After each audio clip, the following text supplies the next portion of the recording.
COVID and suicide, Japan's rise warning. Japan's rise warning to the world. Japan reports suicides faster and more aggressively than anywhere else in the world. Unlike most countries, here they are completed at the end of every month. Compiled. Japan reports suicides faster and more aggressively than anywhere else in the world. Unlike most countries, here they are completed at the end of every month. During the COVID pandemic, the numbers have told a disturbing story. In 2020, for the first time in 11 years, suicide rates in Japan went up. Most surprising, while male suicides fell slightly. Rates among women surged nearly 15%. In 1 month, October, the female suicide rate in Japan went up by more than 70% compared with the same month in the previous year. What's going on? And why does the COVID pandemic appear to be hitting women so much worse than men? Warning, some may find the content of this story upsetting. Meeting face to face with a young woman who has repeatedly tried to kill herself is a troubling experience. It has given me new respect for those who work on suicide prevention. I'm sitting in a walk-in center in Yokohama's red light district, run by a suicide prevention charity called the Bond Project. Across the table is a lighting-year-old woman with braided hair. She sits motionless, quietly, without any emotion. She starts to tell me her story. It started when she was 15, she says. Her older brother began violently abusing her. Eventually, she ran away from home, but it didn't end the pain and the loneliness. Ending her life seemed the only way out. From about this time last year, I have been in and out of hospital many times, she tells me. I tried many times to kill myself, but I couldn't succeed. So now I guess I have given up trying to die. What stopped her was the intervention of the Brown Project. They found her a safe place to live and began giving her intensive counseling.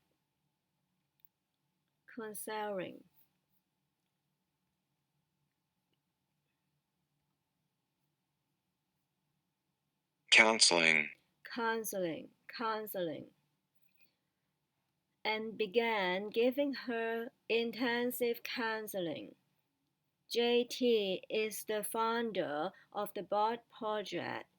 She is a tough woman in her 40s with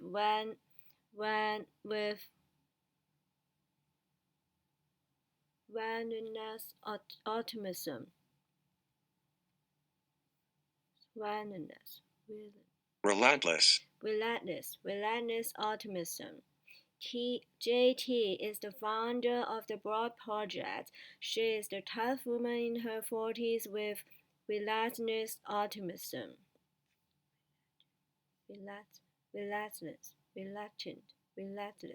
Relentless optimism. When girls are in real trouble and in pain, they really don't know what to do, she says. We are here, ready to listen to them, to tell them, we are here with you. Miss T says COVID seems to be pushing those who are already vulnerable closer to the edge. She describes some of the harrowing calls her staff have received in recent months. We hear lots of, "I want to die and I have no place to go," she says. "They say it is so painful. I'm so lonely. I want to disappear." For those suffering physical or sexual abuse, COVID has made the situation much worse. A girl I talked to the other day said she's getting sexually harassed by her father. Miss T tells me, but because of COVID, her father is not working so much and is at home a lot, so there is no escape from him. A very unusual pattern. If you look at previous times of crisis in Japan, such as the 2008 banking crisis or the collapse of Japan's stock market and property bubble in the early 1990s, the impact was largely felt by middle-aged men. Large spikes were seen in male suicide rates, but COVID is different. It is affecting young people and in particular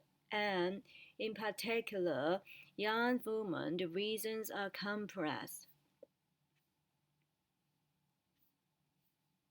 Japan used to have the highest suicide rates in the developed world. Over the last decade, it has had great success in reducing suicide rates by around a third. Professor M.U. is one of Japan's leading experts on suicide. She tells me how shocking it has been to witness the sharp reverse, reverse, re, revise, reverse, revised reversed, the sharp reverse in the last few months. This pattern of female suicide is very, very unusual, she tells me. I have never seen this much increase in my career as a researcher on this topic. The thing about the coronavirus pandemic is the industry hits most industries staffed by women, such as tourism and retail and the food industries. Japan has seen a large rise in single women living alone, many of them choosing death over marriage, which entails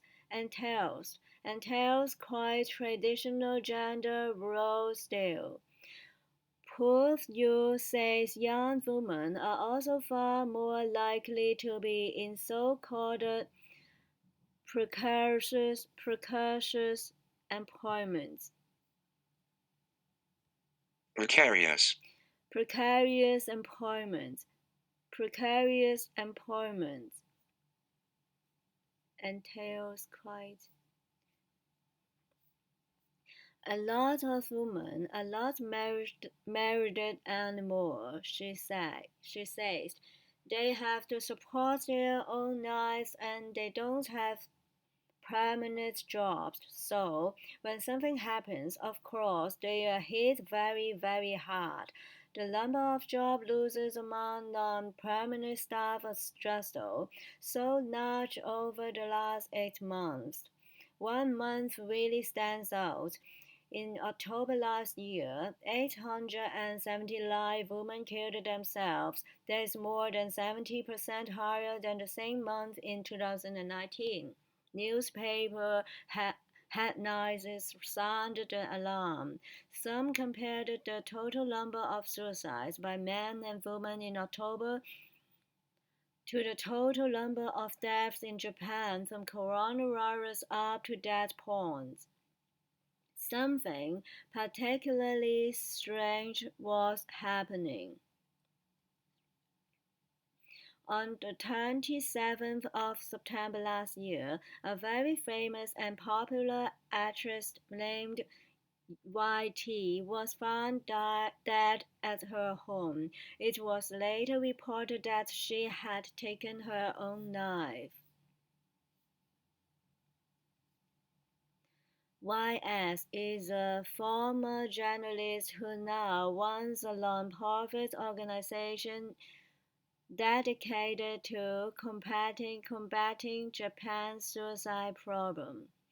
From the day the news of a celebrity suicide is reported, the number of suicides increases and stays that way for about 10 days, he says. From the data, we can see that the suicide of the actress on the 27th of September led to an extra 207 female suicides in the next 10 days. If you look at the data for suicides by women around the same age as YT, the statistics are even more stark.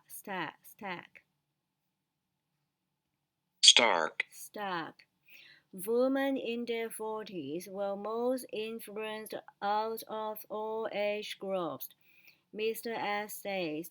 For that group, it more than doubled. Other experts agree that there is a very strong connection between celebrity suicide and an immediate uptick in suicides in the days following. This phenomenon is not unique in Japan, and it is one reason why reporting on suicide is so difficult. It is in the immediate aftermath of a celebrity suicide. The more it is discussed in the media and on social media, and the greater the impact on other vulnerable people.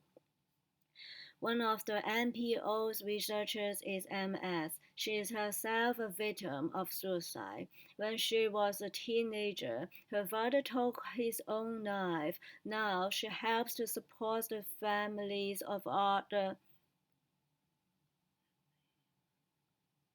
families to support the families of others who have killed themselves. Now she has families. And just as COVID is leaving relatives unable to grieve for those who have succumbed to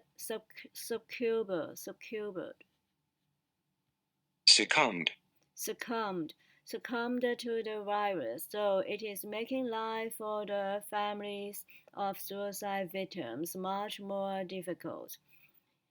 When I talk to the family members, their feeling of not being able to save the loved one is very strong, which often results in them blaming themselves. MS tells me, I too blamed myself for not being able to save my father. Now they are being told they must stay at home. I worry the feelings of guilt will grow stronger. Japanese people don't talk about death to begin with. We do not have a culture to talk about the suicides. Japan is now in a so-called third wave of COVID infections, and the government has ordered a second stage of emergency. It is likely to be extended well into February. More restaurants and hotels and bars are closing their doors. More people are losing their jobs. For Purdue, there is another question. Lagging is another lagging question. If this is happening in Japan with no strict lockdowns, the relatively few COVID deaths, then what is happening in other countries where the pandemic is much worse?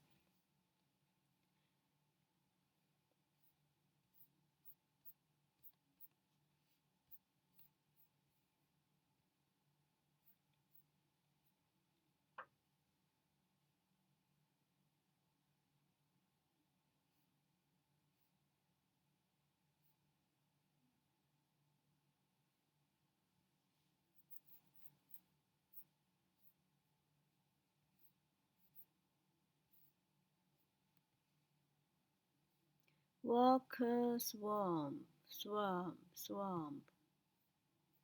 The mission to restore an Australian wetland In the shadow of Australia's National Park lies Walker Swamp, a once thriving wetland that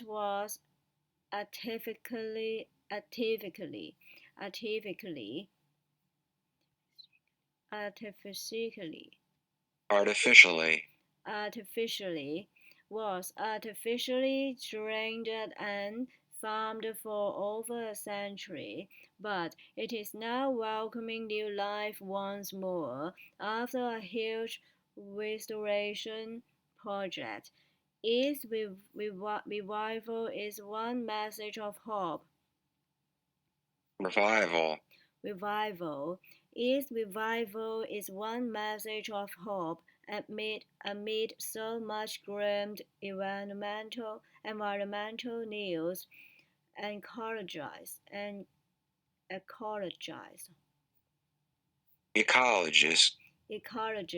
Ecologists tell the BBC.